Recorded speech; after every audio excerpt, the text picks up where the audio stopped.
So this is Chris Cummins from OTD, and I'm here with how can I describe, a world expert on a number of things, actually. One is education, one is using NLP in education, but more importantly, this lady, Cooke, has just written an absolutely amazing book called Happy Brain Next Generation Thinking.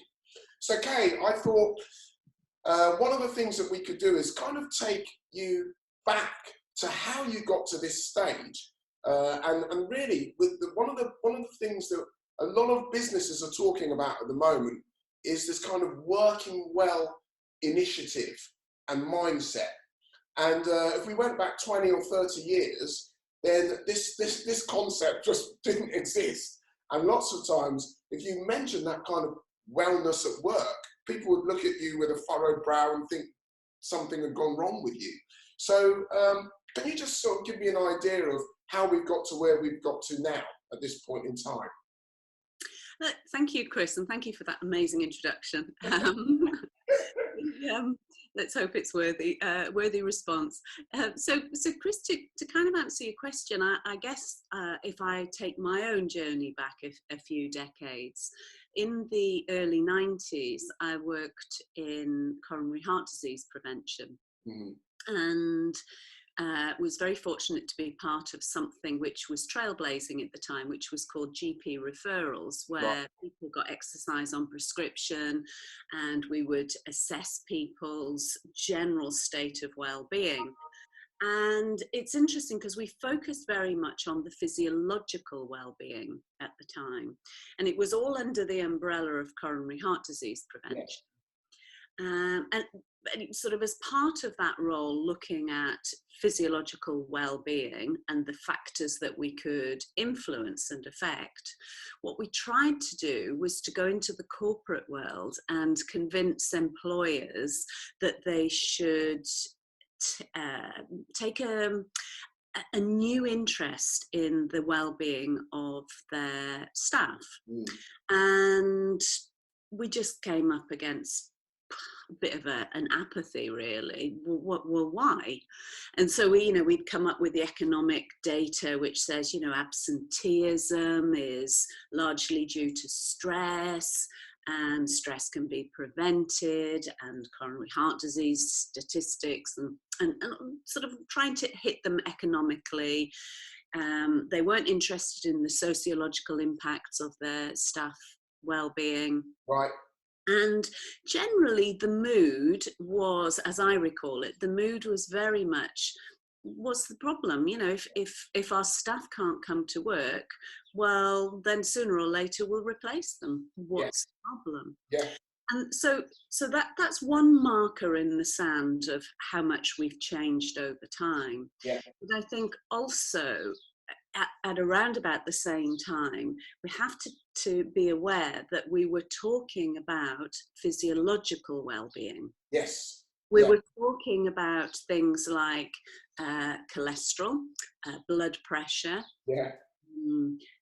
body fat index, and those measurements, lung capacity, stretching, flexibility, but very much in the body. That's what we were looking at as this ideal well-being. And it's interesting because I believe that over the last few decades, we've continued on that trajectory. We have focused entirely on well-being being based in the body. Yeah. And the thread that runs through all of this is the word stress. And we know the impacts of stress on the physiology. We know it increases blood sugars or dysregulates blood sugars. We know it increases fats and heart rate and blood pressure and all of those critical lifestyle influenceable factors. We know that, but somewhere we've missed something, I believe, very significant until very recently, which is, what do we mean by well-being? What does a healthy person mean? And for ever in mankind, the Eastern philosophies have talked about well-being as being mind, body, spirit, something a little bit more esoteric. And we've kind of, in the West, we've gone, oh, that's all that hippie nonsense. Yeah, that's right. Or a Californian idea, Yeah. But, and I think finally, we're beginning to see well-being as being something more than just some symptoms in the body. Yes. And finally, we are recognizing the value of emotional self-regulation rather than emotional. We don't do emotions. We just use our prefrontal cortex to use logic and linear thinking in order to solve problems, which is very much a 20th century mindset. Yeah. Now we're beginning to understand that the brain-body dynamic is highly complex, and there's a lovely term from the ancient Greeks called eudaimonia, which is about human flourishing. Right. And certainly in my models of the world, and the Happy Brain model and Work Well model, it's about focusing on thrive. Sometimes to focus on thrive, we need to understand the opposite of that, the survival and the stress. But actually, what does a thriving brain look like, sound like, feel like? What are the sensations of it? How do we know when our chemistry is in really great peak state, peak performance state? And as a result of that, when one person works well, radiates that thrive potential, it becomes contagious. It's the herd mentality. Our mirror neurons want to align with the strongest, most congruent brain waves and brain chemistry, because we're always emitting these electromagnetic frequencies, waves that are coming out from each of us. So the strong, stable person in the room is like a magnet. And mirror neurons from the rest of the tribe, the group, the family, the workforce, whatever, feels safer and wants to be the same. We're always searching for sameness. We want the same, and the sameness starts with a simple, coherent brainwave.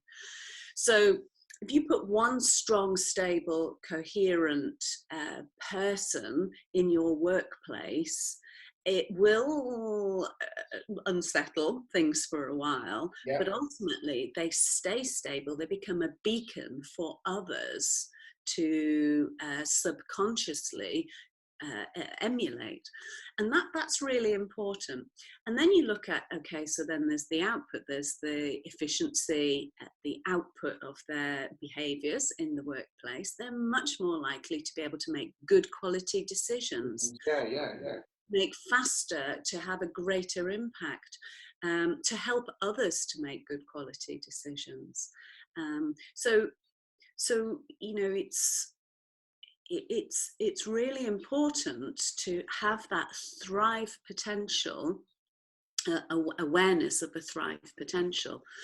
And it's not like there is a perfect being, because things happen to all of us, and at any one time in life, even the strongest, most stablest person can dip. The important thing here is resilience, because we can fall down, we can have an off day, and we can be less than we were yesterday, and we can have some wayward thoughts and some unpleasant feelings that can take us astray. But once you have clarity of what thrive is, your brain knows where to come back to. This is great. It's so important to me. You have to find that stable place so your brain knows where to come back to. And if I ruled the world and I could choose one thing that all primary school children would learn from the get-go and habituate through life, is that sense of stability, that that one a stable place where everything is aligned, where good decisions are made, we have strong feelings of certainty, and we feel in our thrive place. Great. So I've got a question for you, because that's really exciting. And what I'm thinking is, what tips do you have to get people back to that thrive place? And it doesn't matter how old you are. That's why I said people. But let's start with adults. You know, what tips have you got to get people back to that thrive place? Well, excuse me. The presupposition in that is that people know where to go back to. Yeah. And I propose that some people don't. No, yeah. So it's interesting because actually just in front of me, which I'm going to use now, I did a little video broadcast on Facebook the other day.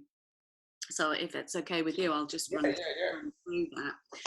I'm not sure I've got everything here, but we'll give it a go.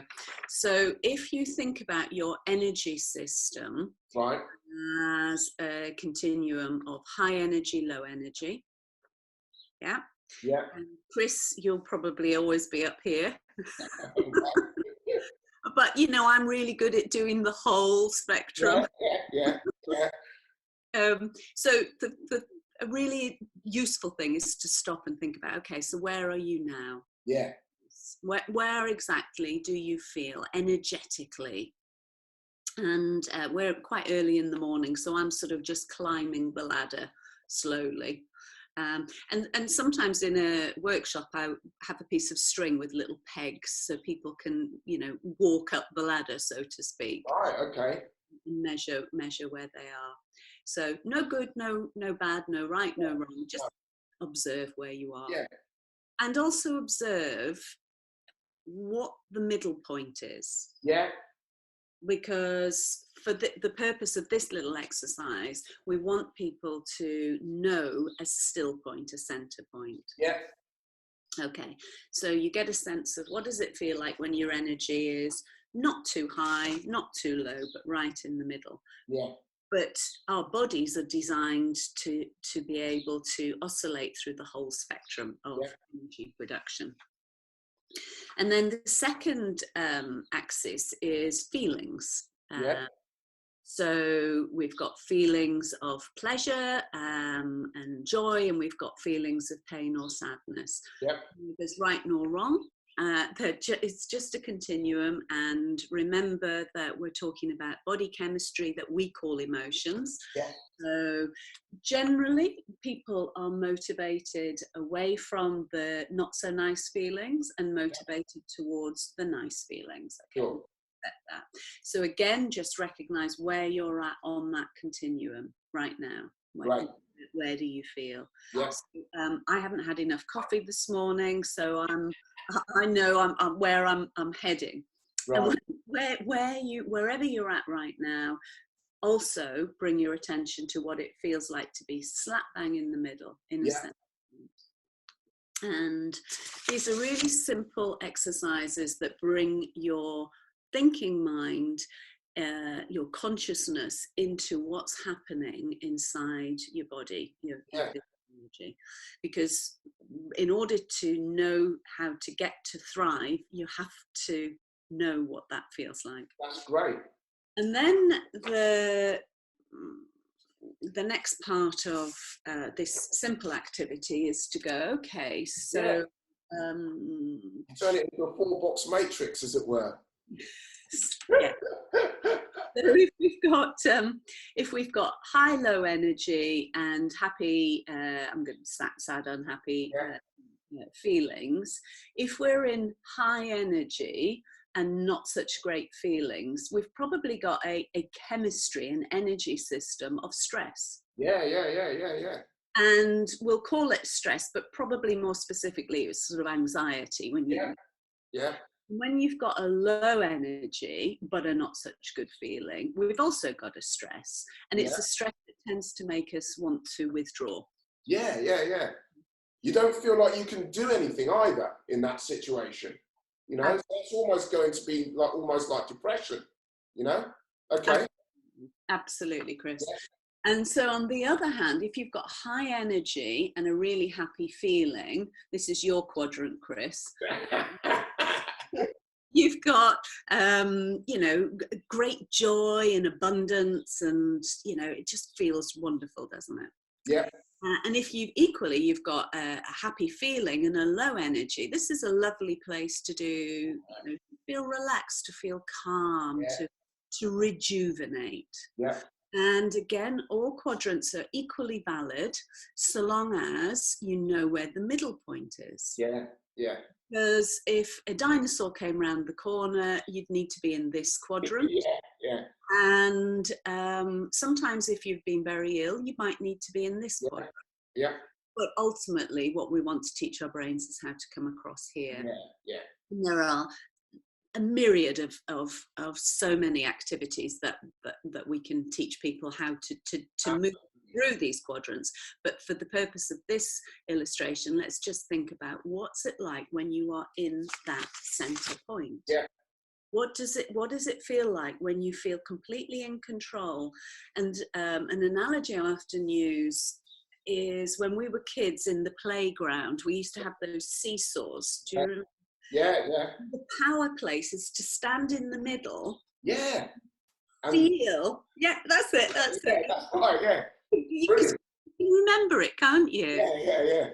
Because your body has experienced it, you remember it, and that's important. If your body has experienced it, it knows how to recall it.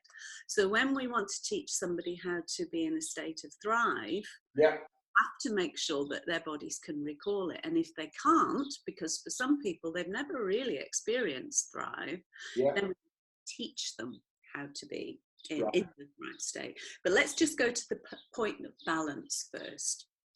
So we're on the seesaw, and we can run down one side and back to the middle, and we can run down the other side and back to the middle. So that's the position of resilience. We're in charge, we're in control, we can choose. And so this is another part of the model. The words, we can change the words, but you get the gist of this model. This is the first place to focus on. What does it feel like, and how do you bring yourself here to this point? How do you do that?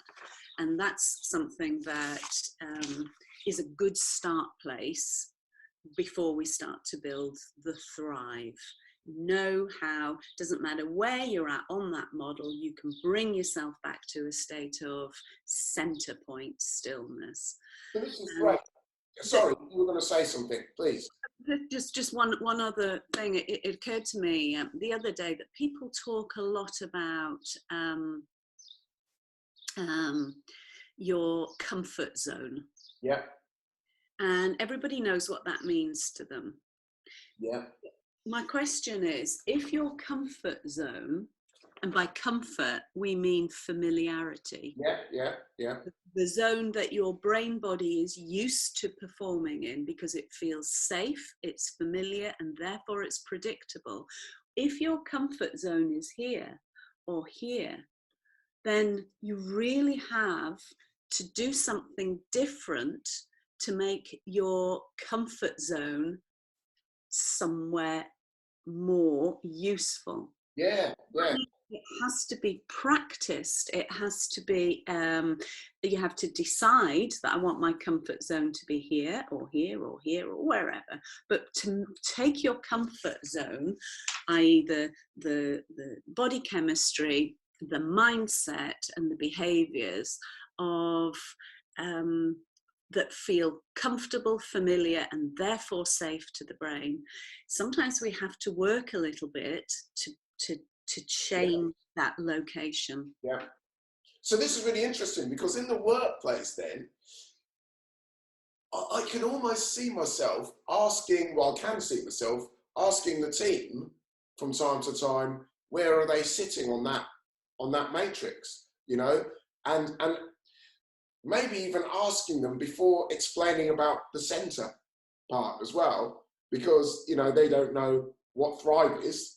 So I think that's a really, really good. So for me, that's a great tip to take away into the workplace, and just ask people where they're sitting on each of those axes, you know? You can have so much fun with this, Chris. You Yeah. know, I don't think I have with me, in the happy brain model, the work I do with kids, I use lots of play activities. Now I can't find the thing I'm looking for, but just a whole range of visual images, Yeah. playful images, Yeah. that help people to measure and express where they are emotionally, and where they are energetically. And one of my favorite things is when I'm doing some performance coaching with a very serious chief executive of a multinational company, is to use play Yeah. to take their brain somewhere else, Absolutely, absolutely. breaking those patterns. Yeah. You know, you can have in your office, you can have a string with some pegs and just lift the ladder up and down. You can do it with your kids in the family. Yeah. Do that energetically. And that's just not, you don't just stop there. Where do you want to be? Yeah, agreed. Do Yeah. to move up or down the ladder? Where are you on the other axis? Yeah, you know, whether that's with smiley faces, emoticons, emojis, doesn't matter how you use it. There's so much richness and fun to be had from using play and creativity, which of course was the basis of writing the book, how to use play and creativity to understand how to drive your brain on. Yeah, it's really interesting, because I always believe the more senior the people are, the more I want to get them to play during my trainings, because people go, oh, we can't possibly do those games with these guys, they're the vice presidents. And I'm thinking, that's the reason why we're going to do the games, you know. And every time, without fail, people, you know, the delegates go, oh, as soon as I arrived and there were balloons in the room, I knew we were going to have fun. You know, that kind of thing, and it changes their brain chemistry straight away. Absolutely. What I've taken away from this conversation, Kay, is that energy stroke happiness kind of 4-box matrix. I'm going to kind of take that away and use it not only in the workplace, but also with customers, you know, because it will help me also, being a kind of high energy, I'm not always happy, but, you know, high energy type person. I kind of need to sometimes pace and lead my audience and get them to that place. But if they haven't had their coffee and they've had bad news, you know, then I kind of need to work a lot harder to pull them to that center point. So that's something I'm definitely taking away from this. Thank you. And you know, you're already just pinging me over into another level of conversation, which maybe we can have another day, which is we organize our timelines for ourselves and for our customers. Absolutely. You know, you have to be aware of where you're at on this. Yeah. You also have to be aware of where your customers at, exactly. and how you're organizing the two realities. Exactly. Towards something that you have determined is an important goal. Perfect. So, Kate, thank you so much. That's been a massive insight into why working well at work is so important now. And actually, you know, the other thing is how we can practically use some of the tools to make a massive difference in our workplace. Thanks a million. It's been my absolute pleasure, Chris. And I think now more than ever, with people working well at home, as in the office, then the need for whole brain well-being, whole body well-being is it's just greater than ever. So thank you for the opportunity to share this tip with you, and I look forward to hearing the results. Absolutely. Thanks a million. Cheers, Kate. Thank you.